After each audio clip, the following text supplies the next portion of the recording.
Hi everyone, it's Lindsay. Welcome back to another video. Today I'm going to share with you a bunch of different ways you can add texture to your clean and simple card designs. I did all of mine on one card. You don't have to do that. You can pick and choose a few. But the first way I want to share is ink blending. Specifically, taking your ink blending a step further. So you can just do some ink blending on your card if you want to. I'm using Catherine Pooler's Over Coffee ink. Make sure you use an ink blending tool that works really well for you. I love my cheapo makeup blending brushes from Amazon, and I am just starting off on the right hand side of my cardstock panel, ink blending a little bit of an oval here. I don't have any rhyme or reason. I'm not using a stencil or anything, just starting in the center and blending outward. Now, the reason I'm using Catherine Pooler ink pads is because they are reactive with water. So whenever I put ink onto my background, I like to think of more ways to make it pop even more, whether that be through a stencil or like I'm doing today, reacting it with water. So a few other inks that react with water besides the Catherine Pooler, I know Distress inks do, and I'm sure there are others on the market as well. Now, if you don't want your ink to react with water, you don't have to, but this is just one way that I like to add a little bit of texture to my backgrounds. So I flick on a little bit of clean water, let it sit for a minute, and then blot it up, and I've got these great splotches. Now the next way I'm going to add texture is with texture paste, modeling paste, whatever you have on hand. Something that is going to give you some dimension. You can apply these directly with the palette knife onto your backgrounds. You can apply them to different die cuts. You can apply them to all sorts of things, or you can do like I'm doing here and put them through a stencil. Now, these are white. You can color them many different ways if you want to. You can add glitter to them. There are a lot of different ways you can customize these and make these your own. I'm just going to put mine through my stencil as it is. Now, here's the thing. I'm using a dye ink on the background, and it reacts with not only water, but anything that's wet. So what this texture paste is going to do is actually going to absorb some of the ink, and it's going to color this texture paste. If you do not want that to happen, you don't want your texture paste to go any other color, you want it to stay nice and vibrant and white, go ahead and use a pigment ink underneath if you're going to do any ink blending, something that's not going to react. Here you can see mine pulled up the ink and colored that texture paste, gave a tone-on-tone look, which is what I was going for. So just know that that's going to happen. Now another way of adding texture is through your coloring. And there are so many different techniques with all different coloring mediums. You have alcohol markers you can add texture with. You have your colored pencils that you can add texture with. You have watercolors. You have markers that are more water-based watercolor markers like I'm using here. You have the brush watercolor markers that are great. You can add water and create splotches and designs and things like that. You can use your colorless blending on your alcohol markers. You can use a Dove blender pen on different things like your chalks and that kind of thing. Your inks, color with those and create some texture. There's so many wonderful techniques. One of my favorites, one of the most simple, is just using a little bit of feathering. So that's what I'm doing today. I just stamped down my image. This is from Cracker Box and Susie Stamps. All the supplies, everything I'm using today is all going to be listed down in the description box below. But I went ahead and stamped that image, and then I'm just using flicking motions and coloring that in. I do not want this to be nice and blended. I want those streaks. That's what I'm going for here. I want this to look more like a liquid instead of using nice flat color wash. So there you can see I've got that little bit of texture on where the actual liquid in the cup would be. There's a closer look. You can see more what I'm talking about, but just adding those little flicks of color here and there really adds a lot to the card.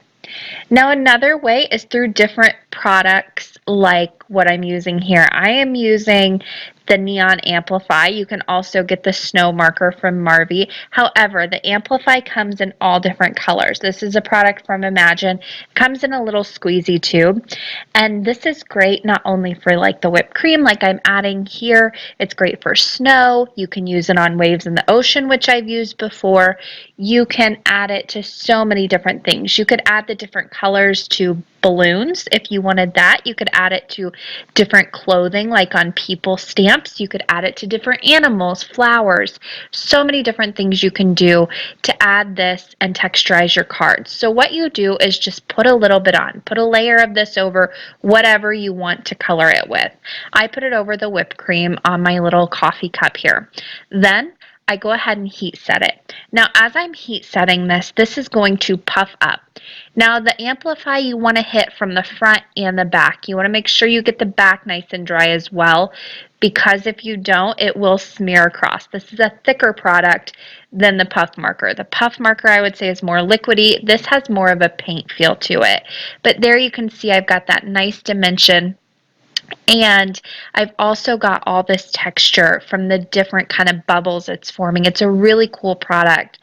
But again, it comes in a lot of colors. You can use this to add texture to different things on your simple projects. It really is a lot of fun to play around with. Just make sure you give it a good heat set. Now, once I had that done, I wanted to go ahead and take my coffee cup one step further. It's a little blurry, sorry, I forgot to focus it again. But another way I like to add texture is through paper piecing and dimension. Now, I am using just craft cardstock here to add another layer of texture to this. However, think of all the different kinds of cardstock you have. You have glitter cardstock, you have flocked cardstock, you have just patterned paper cardstock that you can add and paper piece onto your different items you're adding onto your cards, your backgrounds, and add all sorts of texture through those different layers. And adding that little bit of dimension behind it really helped pop it up and make this cup look more realistic, if you know what I mean. So I went ahead and popped that up right over the center. I just fussy cut that. It's very simple fussy cutting, so no big deal. Now, another way that I like to add texture onto my clean and simple cards is by adding different fibers. What I mean by that is, in this case, I'm using string. So I like to create messy nets of strings. A lot of other card makers do this on their card designs as well. I'm just using a white string here. I wrapped it several times around my finger, and then I'll go ahead and place it down onto my background. I'll hold that in place with my coffee cup with some adhesive on the back of that, and I will be adding foam tape to kind of pop that up and add even more dimension to this card. You'll see in just a moment in the photo.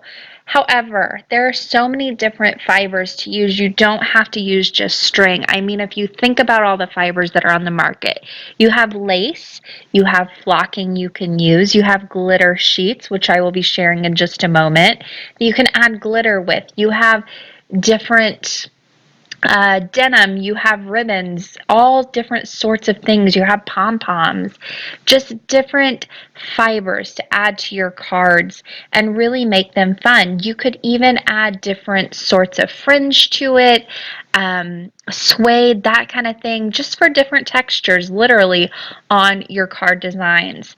Now, like I said before, I wanted to add a little bit of glitter to my card as well. That is another texture that I like to add often to my clean and simple card designs. I'm going to be adding that onto the sentiment. This is super easy. I've done this technique before, and I like to use the Heidi Swap glitter sheets for this. They come in 4 colors. You've got like a hot pink. I'm using the rose gold today. You have a silver and a gold that you can choose from. That's kind of all I need. If you wanted to do like a custom color, maybe an ombre or something, you can use loose glitter for this. I just find this is less of a mess to use these glitter sheets. So what I do is just die cut a sentiment from some adhesive sheets. I use the scrapbook.com today. It's very thin. It's going to create a nice layer without too much dimension. I go ahead and put that adhesive sheet down wherever I want my sentiment to be and release the backing paper on top. Now I've got this sticky sentiment that you can't see, but it's ready to go on there. I just lay that glitter sheet right over the top and give it a good rub.